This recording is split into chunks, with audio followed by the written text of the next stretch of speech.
भारत का एक और फ्री ट्रेड एग्रीमेंट फाइनल होने जा रहा है। भारत और न्यूजीलैंड के बीच ट्रेड डील पर बातचीत पूरी हो चुकी है। दोनों देशों के बीच डील जल्दी साइन हो जाएगी।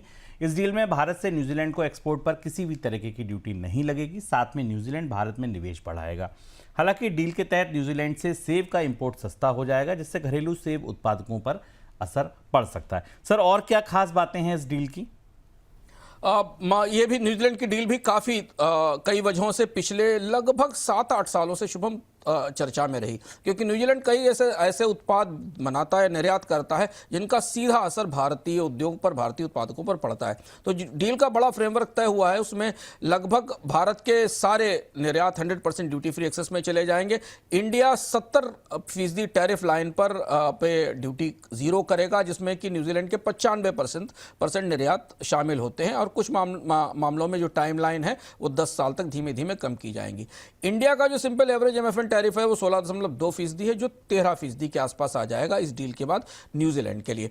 जहां न्यूजीलैंड को से जिन चीजों को लेकर सबसे ज्यादा आशंका और चिंता थी, सरकार की तरफ से कहा गया कि इन्हें डील से बाहर रखा गया। उसमें थे दूध, उसमें क्रीम, बटर, डेयरी, चीज, योगर्ट, वे और कैसीन। ये भारत की डेयरी इंडस्ट्री को हमेशा इस बात का डर था कि न्यूजीलैंड के साथ कोई अगर FTA होता है तो भारत में दूध का, दूध उत्पादों का, कैसीन का जो कि मिल्क पाउडर है उसका, चीज का, योगर्ट का इंपोर्ट बढ़ेगा।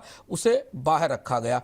अनियंस को, शुगर को, स्पाइसेस को, एडिबल ऑयल को भी ड्यूटी कंसेशन नहीं दिए गए हैं, जिससे कि किसानों को मदद मिल सके।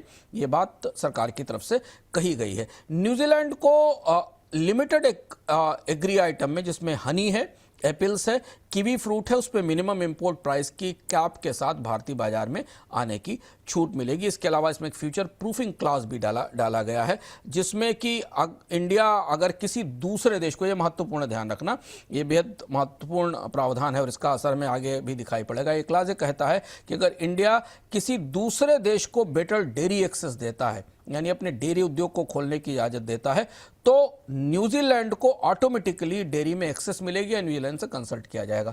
इसका मंतव्य समझने की कोशिश करिए। अमेरिका लगातार इस बात के लिए दबाव बना रहा है।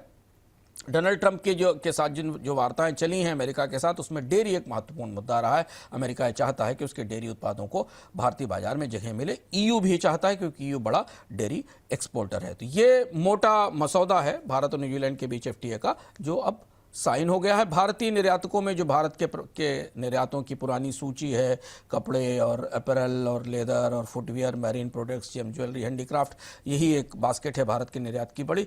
इसे न्यूजीलैंड के बाजार में ड्यूटी फ्री एक्सेस मिलेगी।